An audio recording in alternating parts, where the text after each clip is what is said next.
The Thames, Britain's busiest river. Right up. It's working harder for us now than ever before. On it. Well. These days, we expect whatever we want, whenever we want it. When do you stop? We don't. 24 hours a day.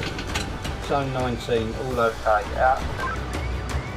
So as we sleep, the river grafts through the night to ensure our 24/7 demands are being met.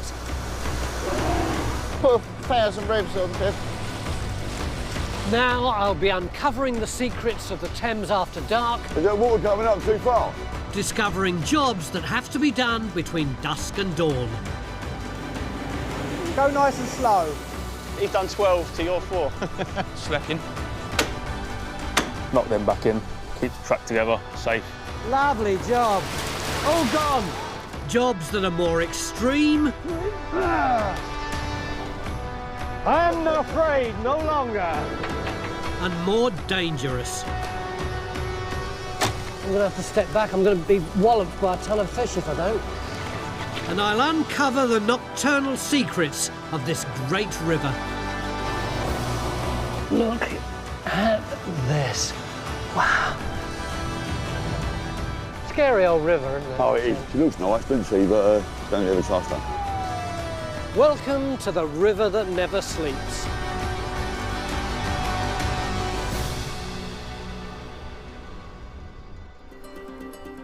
The River Thames runs for 215 miles from source to mouth.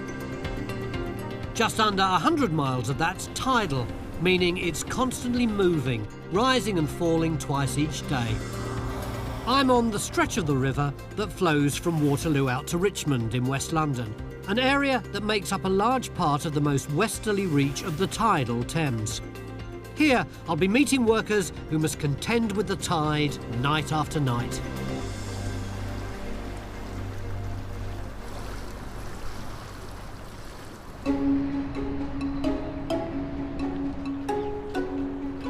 I've got to get a move on because I've got a critical night shift to do tonight, actually on the river, and I can't miss the boat. The firefighting crew of White Watch are starting their 12-hour night shift. If there's an emergency on the Thames, these guys are in the thick of it. If there isn't, they're training for the next one. This is their base, Lambeth Fire Station, the only floating fire station in the UK. Here we go.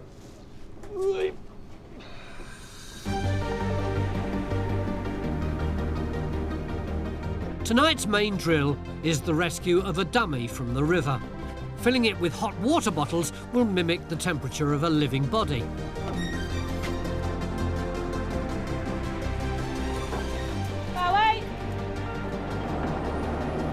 What do I do with this?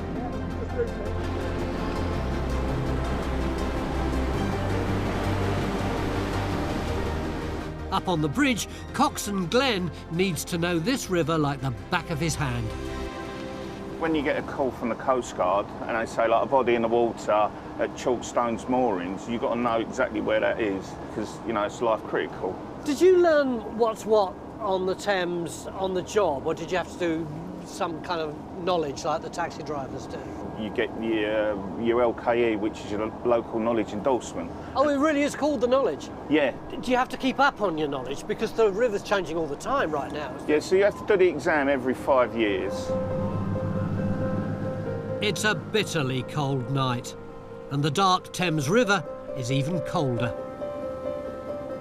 The fireboat service receives over 100 call-outs a year. Being fully prepared is the difference between life and death, so they're constantly running drills and are ready to deal with anything that comes their way. So what is it we're going to do with this little chap? Well, what we're going to do in a minute, we're going to throw him over the side. Yeah. And then we're going to be searching for the dummy, using the thermal imaging camera and using spotlights. Going to get a boat hook and then try to get him back on board, okay? And where do we dump this? And then we're just going to lift him up. Yeah. And put him straight over the side. And overboard! The dummy's dropped in a central stretch of the river, popular with party boats. High jinks and alcohol can lead to tragedy here. How long can you survive in the water? 10, 20 minutes before he'd be in a pretty bad shape. That's not really very long, is it? He's got to be identified. We've got to go and get him out. Absolutely. To mimic real conditions, first we need to move away from the point where we dropped the dummy. The fast-moving tide and vicious currents will displace it, making it more difficult to find. And the night poses its own challenges. Is it much harder doing this at night than in the daytime? Yeah, it is, yeah, because you've got a lot more reflection and the light from the buildings on the water as you can see around. And if somebody sometimes can just be floating in the water, you might just see the back of their head. You know, I've had it before. So you've really done this in real life? Oh, yeah. Many times? I've pulled probably about seven. Our body's temperature will drop really fast in these freezing waters, so the crew have got a vital piece of kit to help them locate a body quickly. That's what we've got here. Yeah. A little thermal camera, and it will pick up anything that's above the temperature of the water out there. And when it finds something, see the little blue arrow? Yeah. It will home in on it. So can I have it from it? Anything that's warm will show up white. There you are. Also, if you put your finger on that little trigger there and squeeze it, Yeah. it's also got a laser. So once you track it, Yeah. you can press the laser so the coxswain can see exactly what he's trying to home in on. With so little time to find someone in the water before it's too late, and the tide and darkness making the search very difficult, technology like this can be life-saving. With the spotlights on and armed with the thermal camera, we start the search. But with the speed the tide's moving, the dummy could be anywhere. Next, There he is. Just going under. I discover the grim reality of a firefighter's job. Slightly to starboard, Glenn. There's people in the Thames every week. A lot of people that go down don't come straight back up. It's so scary, isn't it? And the tidal Thames has more surprises in store. At certain times of the year, you would be able to walk across the riverbed. I'm taking part in a search and rescue drill with the fire service. We've thrown a dummy filled with hot water bottles into the tidal Thames, and now we're looking for it using a thermal imaging camera. Slow down. Right there. Oh, I've got him, yeah. Around 700 people get into life-threatening situations on the Thames each year, sadly resulting in over 30 fatalities. So any technology these firefighters can use really makes a difference. Cool, the old tide's really whipped him along, isn't it? All about that. No, it's just going under. It's caught underneath. No, that's Slightly to starboard, Glenn. Have you got him? Yeah, got Yep. him. You out in a minute? Yeah, I have you. I've got Okay, you got hold of him? Yeah, I've got him. That's him. Okay. Pass him to Have Martin. you got him, lads? Way. 1, 2, 3. The water is really cold at the moment. The thing about cold water shock as well. So when you jump into the water when it's really cold, Yeah. you gasp for air. But because you're in the water, so then you'll start drowning basically. It's so scary, isn't it? And people do muck about. People do just jump in and think they're going to be all right, don't they? There's people in the Thames every week. Really? The currents under there, they're really strong. A lot of people that go down don't come straight back up. God, dear, oh dear. I can't imagine what it must be like going to work each night, knowing that you might have to pull a body from the water. These firefighters see a darker side of the Thames, and I wonder if that affects how they feel about it. I can never get bored of this view out here, and I prefer it on the Thames at night over daytime. Why is that? I think it's just 'cause it's so beautiful, it's just forever changing, and it's just calm. Even though people think it's noisy in London, it's just calm. I've met a lot of people who have a healthy respect for the Thames, but none so much as these firefighters who have a special kind of reverence for it. As I head home to sleep, the tidal Thames keeps moving, unnoticed by the hustle and bustle of the city that surrounds it. And yet it ebbs and flows in and out over and over, just as surely as night follows day.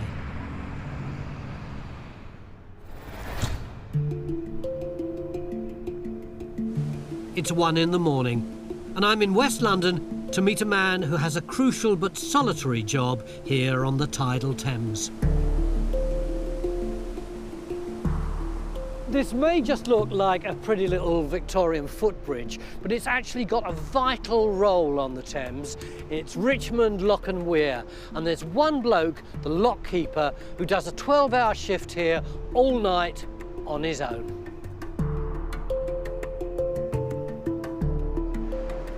Hi, Jim. Hi, Nick. Welcome to Richmond Lock and Weir. Thank you, mate. Below this footbridge are a lock and 3 gates that actually battle the tide and control the flow of water along the river. Jay, explain to me why all this is necessary. So, the main point of the weir gates is to maintain a water level. It's a barrage, it holds the water back. It's like a reverse of the Thames barrier. We're stopping the water going out rather than stopping it from coming in. And there's 3 weir gates. We raise and lower them depending on the tides. It's normally around 2 hours either side of high water. So as the tide floods in and the levels marry up, we raise the gates. And then as the tide ebbs out and the level drops, we lower the gates back in. Why do you need to maintain a regular water level right here? So if the 3 weir gates weren't here, at low water, at certain times of the year, you would be able to walk across the riverbed. It gets that low. At a very low tide, not only did a dried up river mean traders couldn't move along the Thames, sewage also washed up on the riverbed at Richmond. The wealthy locals kicked up a stink, and after 30 years of campaigning, this lock and weir were built. They opened in 1894, and since then the water level remains artificially high, always above half tide. So we've got the harbour service coming down now. But as boats can't pass under the bridge when the sluice gates are down, a lock was also built. So if that was my boat, would I have to pay you to come through? £8. But you get a return for that. The lock transfers boats from one water level to another. So obviously we've got to close the gates. It traps them in a chamber and either floods it with water to raise them, or in this case, drains water out to lower them. Obviously, 100 years ago, 120 years, this was all done by hand. But we have the luxury of electricity. I'm glad it's not still done by hand, because if it was, they'd have made me do it. Yeah, exactly. Although Jim works alone here for 12 hours each night, he does get one regular visitor. The little fox, he comes down every night, see him? Oh, yeah. It's like a pet fox. It's got a bad leg, hasn't it? Yeah. As lovely as he is, I doubt there's much conversation.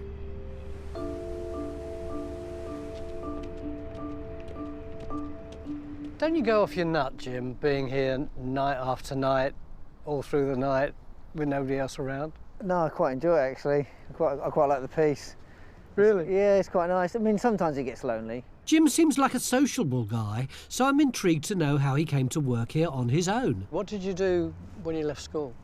Left school, joined the Royal Marines for about 8 years. Came out of the Royal Marines and became a commercial diver. I worked offshore in the gas and oil industry, and then moved into the entertainment industry, into rigging. Started off in rock and roll, then moved into sort of TV and film and stuff. And then came here about 15 years ago. It seems like you've had a life that's full of adventure, and then you come to this very quiet, very still job.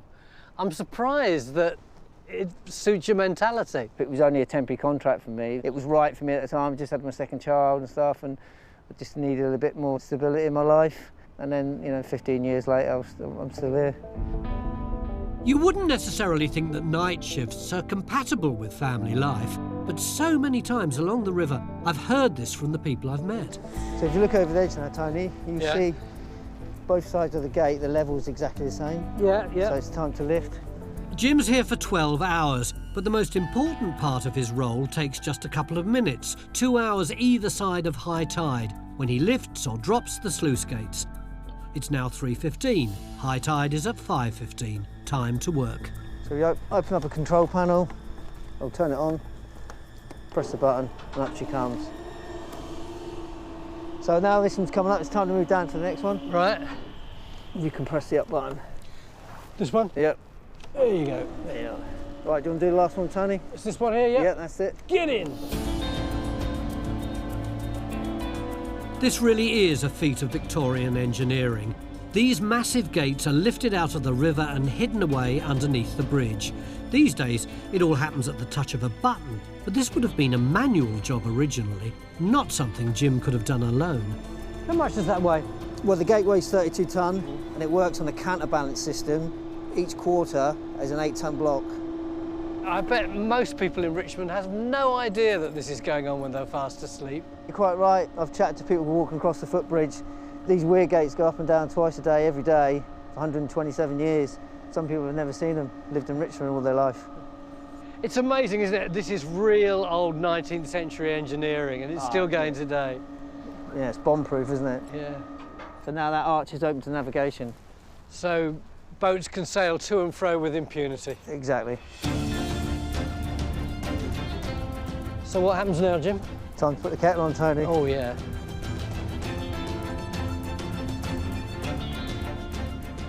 This bridge is the perfect example of something that I've only really fully appreciated doing this series. All along the Thames are these secret after-dark worlds, which have given me a whole new perspective on something I thought I knew so well.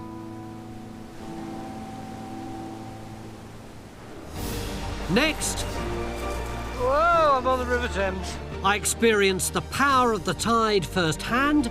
Is it my imagination, or are we speeding up a bit? And I learn about the dangers of working on a tugboat. Because if the wires part, they'll snake. So take your arm off. Yes. Over the years, I've seen the River Thames in a whole load of different ways and from a host of different angles. So why am I dressed like a Christmas pudding tonight?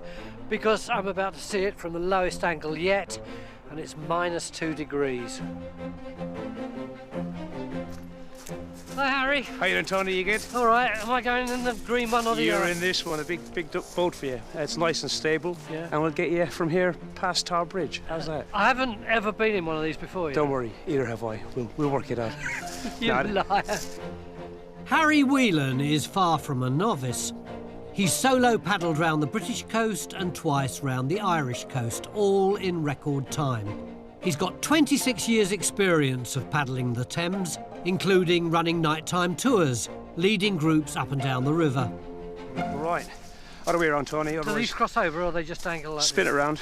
Otherwise, you get a complimentary wedgie that way. Yeah. It's a bit of a cold one tonight. It is, isn't it? It is, yeah. Do you normally take tourists out in this kind of weather? We would, yeah. We run all year round. We work the flood up into West London Yeah. and the ebb, the outgoing tide. And tonight we've got an outgoing tide, so that will whoosh us all the way out. We'll be setting off from Battersea and kayaking almost 7 miles through central London to our end point at Bermondsey. Oh, So let's get higher.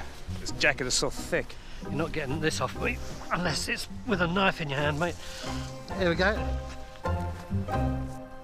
I'm boiling hot up to here, and then I'm freezing cold around my hand. You're Right. in here. So, step in. That's backwards, but we can work it out. This way. What, I face this way? Yeah. All right. That's my first lesson learned. Okay, that's good. Nice one.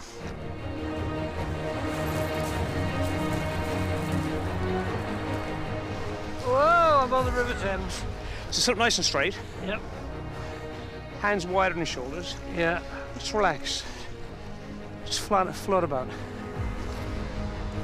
I'm bobbing around like a little cork here. I had thought the tide would be much stronger than this. It's probably moving quite fast on a tower. Here we're further west, but we are going the other way, Tony. That's a relief. For a minute there, I thought we were going against the tide. How did you get started? I wasn't very academic at school, and I paddled, and then I just kept paddling, and then I did an outdoor course. I always wanted to paddle around Ireland. That was kind of like a burning ambition as a kid. Yeah. So when I did finally do it, that was in my 30s, and then I got around Britain, and then I did Ireland again. What's the bridge that's illuminated? That's Albert Bridge, the cute bridge. So the top chain on this bridge, see the very top chain? Yeah. That was added on with the vertical lines coming down to strengthen the bridge, because the bridge wobbled when it opened. Oh, really? It was quite a weak bridge. The pillars in the middle had to go in the 1970s. I remember they closed it down. That's right. For a long time, yeah. Yeah, and the bridge had excess corrosion, which they attributed also to dogs weeing in the same place on the way to the park. It must be really hard to be a tour guide on the Thames because everything you come across is so well known. This is Chelsea Bridge. But Harry has a wealth of surprising knowledge and he's great at delivering it. Battersea Power Station, you got lots of new unaffordable housing going up here. Very unaffordable. It's very bizarre being this low in the water. I've been up and down the river on boats a lot of times, but they've always been about 4 or 5 feet above where I am now. Well, it's always a first time for everything, isn't it? Yeah, people are really taken away by the fact that they are in the river and they're going with the tide. It can be quite overwhelming because, okay, it's very quiet at the moment, but with traffic and people and bouncing around in the wash of the boats. Yeah. Because generally people can be quite nervous, but by the time they get to Westminster, they've had a good 3 miles to get used to how the kayak works. And we're starting to move a bit faster now, yeah? Yeah. I thought I was finding a second wind. Ah, you'll be fine. I suppose that's Victoria, is it? Yeah, Victoria's on the...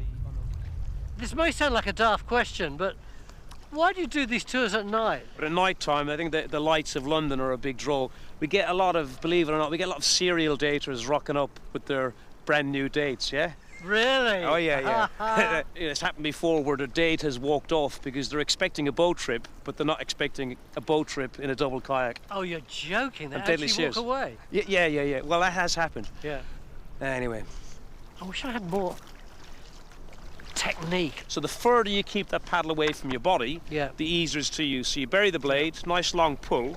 One hand's pulling, and the other hand keeps the paddle away from you. Yeah. That's better.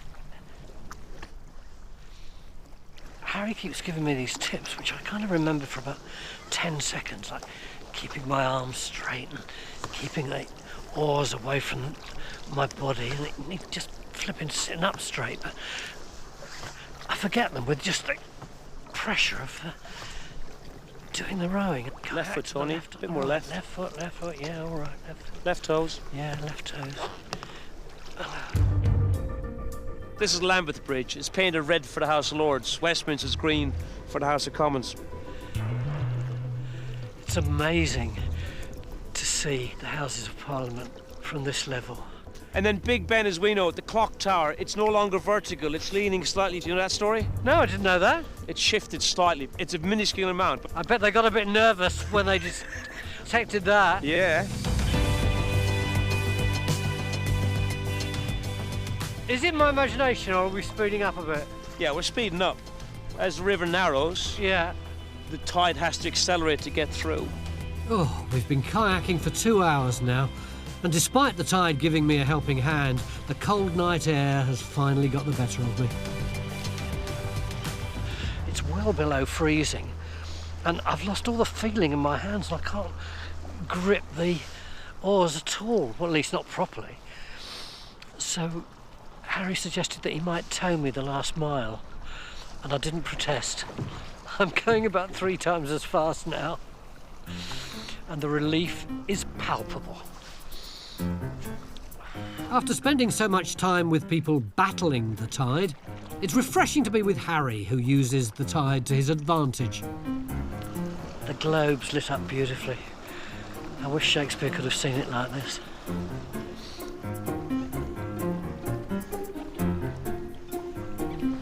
At last, I could see Tower Bridge up ahead. Intense relief. Apparently it's about half a mile downstream of Tower Bridge before we can get out. He's good at this, old Harry, isn't he? Probably a better presenter than me, too. Fall asleep if you want.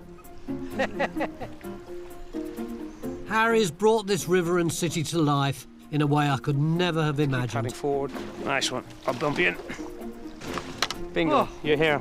It's been exhilarating, but I'm glad we've reached the end. You have arrived. But I'm so flipping cold. I can't even think, let alone articulate my emotions about going down the river. I'll tell you another time, but for the moment I'm going to get in the car, go home, and sink about 1/4 of a bottle of scotch.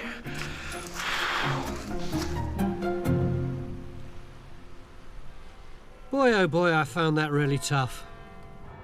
But Harry's so comfortable in this environment on the Thames after dark in the cold. He seemed right at home.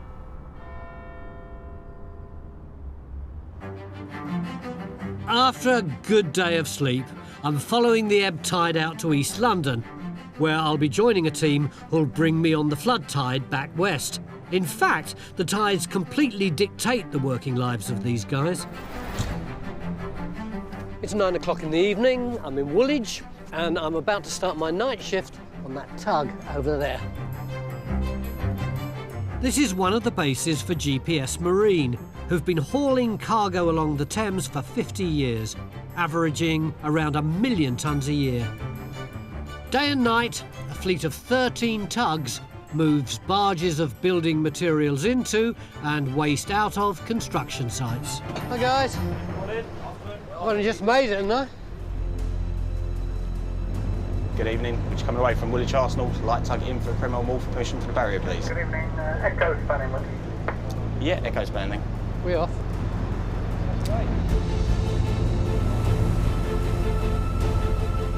I've been going back and forth, up and down the Thames night after night, and you would think that it would get a bit monotonous, but it doesn't. Its character seems to change all the time.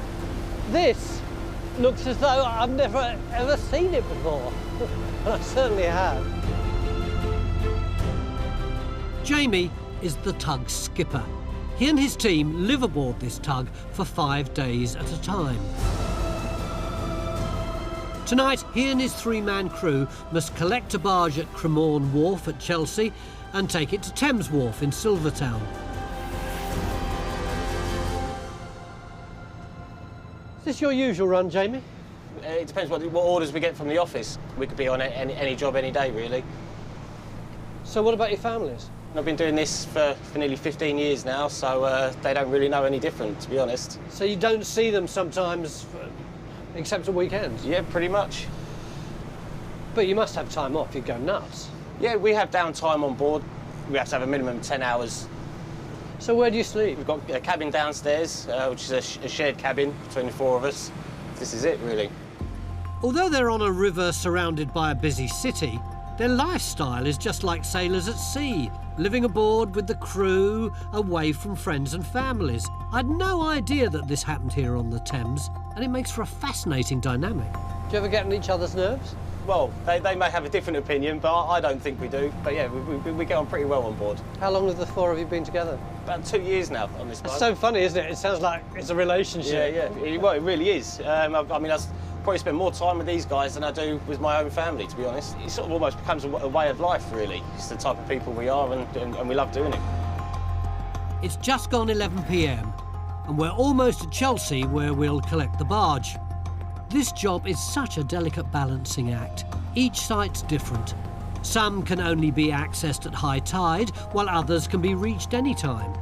How much weight is in the barge also makes a difference to how long it'll take to float. It's incredibly complex, and Jamie and his crew must be flexible and adapt to the changing conditions. Right, so we're just arriving at Cremorne now, Tony. Is that it there, those bright lights? Yep. Tonight's job is moving a barge full of dirt, excavated as part of the Thames Tideway project, a new super sewer system for London. The dirt was dug up as part of the tunnelling process and has been loaded onto a barge ready for this team to take away for recycling. This job is time critical, as they need the rising tide to float the barge before they can move it. But any delays and the tide will be too high for the tug to get under London's low bridges, and we'll be stuck here. Are we ready to go? No, we're just waiting for the tide to come up a little bit for the barge to float. So while we're waiting, Shannon and Callum are going to start singling the barge up. So if you want to give them a hand. There you go. Lovely. It's Callum, Florin and Shannon's job to attach the barge to the tug. Starboard wire flow. For this, they use heavy metal wires. Shall we get in the port one? Coming around. Yeah. Oh. While we wait for the barge to float, Shannon's warning me of the dangers of working with these wires. That's a big old thing, isn't it? the wires come in at mid-tug, and just in that area behind the winches is a snapback zone, because if the wires do part, they'll flick back into the tug and snake. Yeah, so take your arm off? Yes. Pretty much pretty easy, break your arm easily. Like a wire through cheese? Yes. I'm definitely going to need to keep my wits about me for the next part of this job. Pull that slack in for me, Tony, please. That's it, keep wrapping that rope round, Tony. And then around the pin. That's it there. Yeah, I can feel a bit of pull on it now. Would you like to go out in the barge and help them let go of some of the rope? Sure. Lovely. Now the barge is attached to the tug, we have to remove the ropes that are keeping it moored to the wharf. Just take the turns off, that's it. Round, round, that's it. And understanding which ropes are attached where is crucial. Hey, there we go. Do we do this one now? No, Tony, because the tug's running ahead on this one. So if we let that one go, the barge will shoot up the berth and just into go the whoosh. Just go so whoosh. We leave this one alone. Yes, we leave that one alone. I'm glad I checked with you. As the tide floods in, the heavy barge is beginning to float. So is the barge totally free from the dockside now? Yep, that's it. We're completely let go. The That's all gone, Shan. You're 5 metres off the piles now, mate. It's great. I really understand why you continue to enjoy this after all these years. It gets rather exciting. Yeah, it's rather exciting. This is a relatively small load, just 150 tonnes to be taken away tonight. And you're free off of the wall. But on average, GPS Marine will move 4 barge loads a day from here, each carrying around 1,600 tonnes of muck. Such a big, heavy old thing, but as soon as it's on the water, it comes alive. I'm back on the tug now before we get underway. Yeah, coming back now, mate.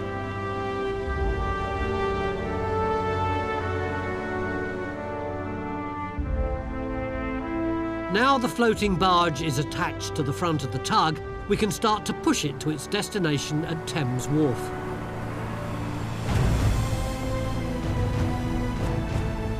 Why do you shove it and not pull it? We're a little bit more efficient pushing as opposed to pulling, and it's a lot easier for the crew to get up and to get access to the barge. It's now almost midnight, and as we got away in good time, there's enough room for us to get under the bridges. But we can't relax yet. The tide's now on the turn and is starting to ebb out.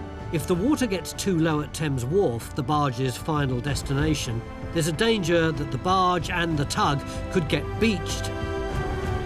Working with tides is such a skill, and Jamie must have a deep understanding of them to do this job. Ready when you are, Tony? Okie dokie. Up this way.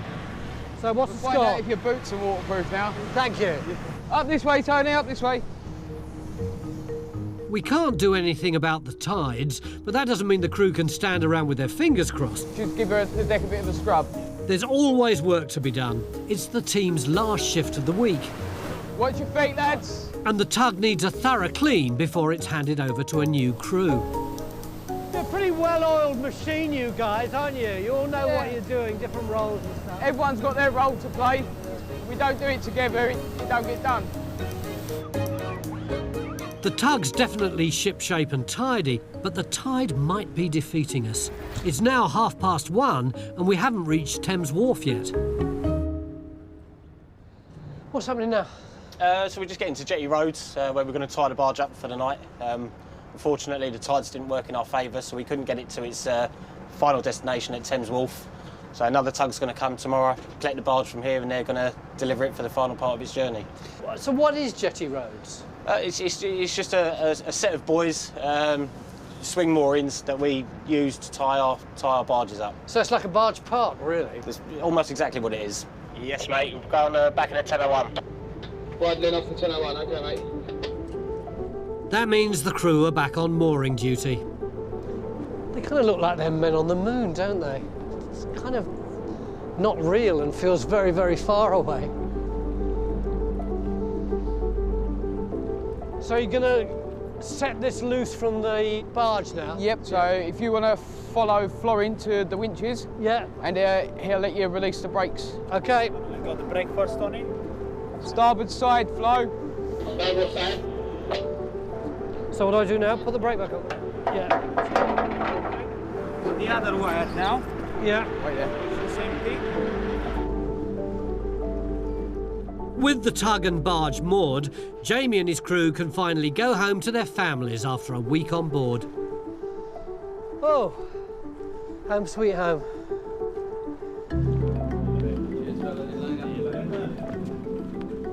What I find incredible about those blokes is that they're living together, working together, eating together day after day after day, with the rest of civilization about 100 metres in that direction, 100 metres in the other direction. They're like monks in a medieval town, only on the Thames. Next, I join a night patrol on the railway. Do you get nervous doing that bit? Sometimes. I'm on the stretch of the Thames between central and west London. The people I've met so far on this section of the river all have no choice but to work with the tides. For my last night on this part of the Thames, I'm joining a team who don't have that problem because they work high above the river's swirling waters. This is Hungerford Bridge. It served as a railway bridge since 1864, replacing a suspension footbridge designed by Isambard Kingdom Brunel, which had opened just 19 years earlier. And it's up on this bridge, above the flowing waters of the Thames, that I'll be joining a team of night workers. My night shift starts really, really late tonight because it's so dangerous, honestly, it really is, that you can't do it in the daytime. You have to wait till the dead of night. I'm going onto an electrified stretch of railway over Hungerford Bridge to see the vital work that goes on at night. Passenger numbers have doubled over the last 20 years, but by and large, the rail infrastructure they use is the same as it was before. More and more use means more and more wear and tear, and as the line's being used much more, that means there's less time to get onto the track and do the required repairs. Network Rail have 50 maintenance and inspection staff working out of their London Bridge depot, looking after a total of around 90 miles of track, and doing so in minute detail. It's midnight, and tonight I'm joining Ron and James on their patrol. But although they need to be done by 3:15, nobody seems in a hurry to start. So listen, they said to me, you've got to be here by 11 because it's so time dependent. You've got to get in, then you've got to get out again because the track will be closed. Ever since I've got here, all we've done is sit around and drink coffee.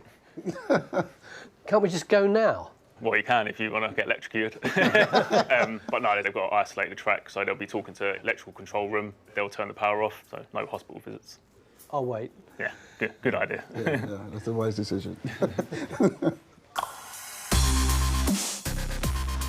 It's 1 a.m. and suddenly it's all go. We've been given a green light to go onto the track at Charing Cross Station. After a final safety brief. My name's James Anderson, I'll be your constable this evening. All roads are blocked to train movements. Watch out for sight hazards while you're out there, slip, trips, falls, underfoot conditions. Are we ready to go now?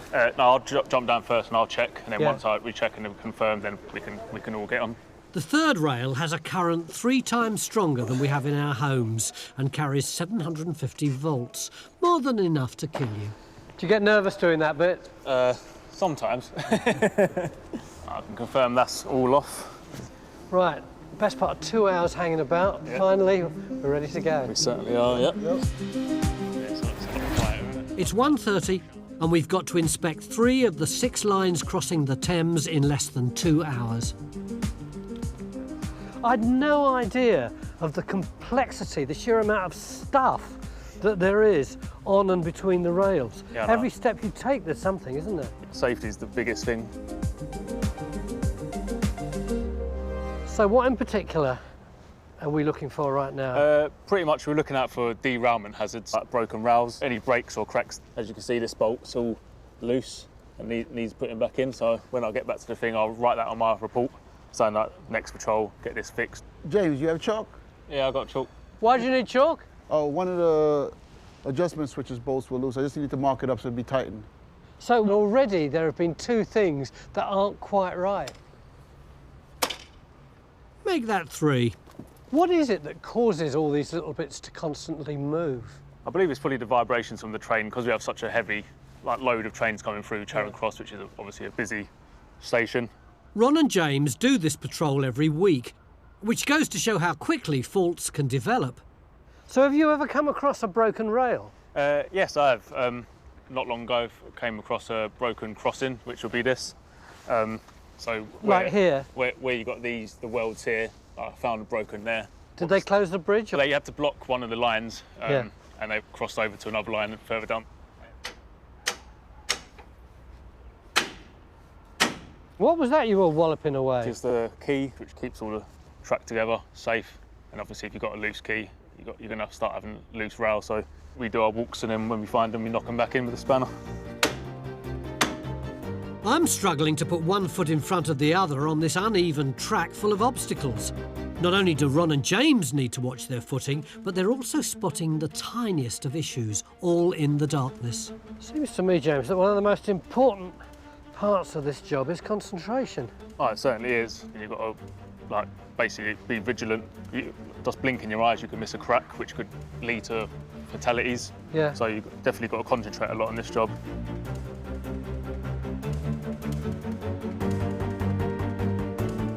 River's looking pretty wonderful. Oh, it's definitely beautiful views at night. Do you ever get a moment on your walks to just stop and stare and appreciate the majesty of all that? Oh, definitely. Have a little stop and a rest, and you just look out to the views and see the beauty that London has to offer. It's wonderful.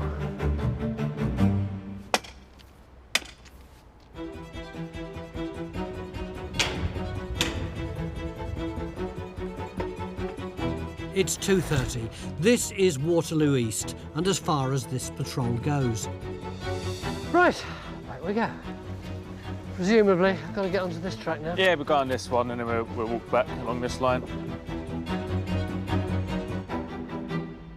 How long have you been doing this job, Ron?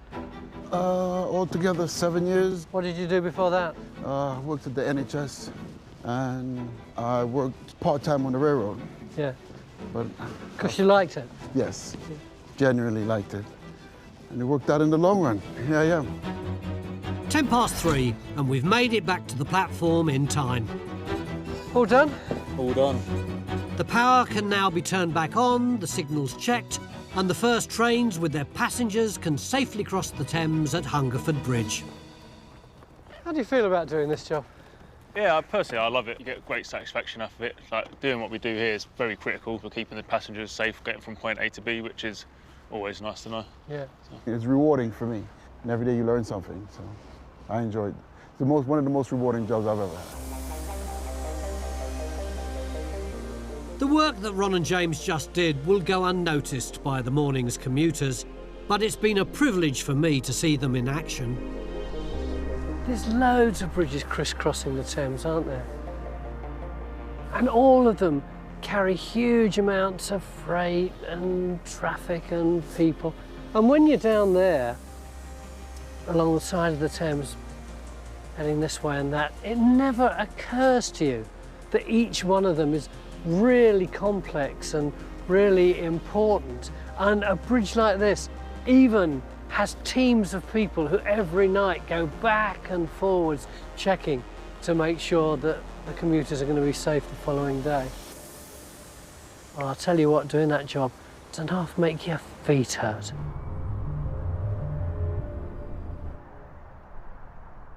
For over a month now, I've been exploring this great river at night. Keep lowering it, Tony. Meeting the army of people who work here after dark. So that's it. Well, all of them with a unique perspective on the Thames, and all of them contributing to our everyday lives.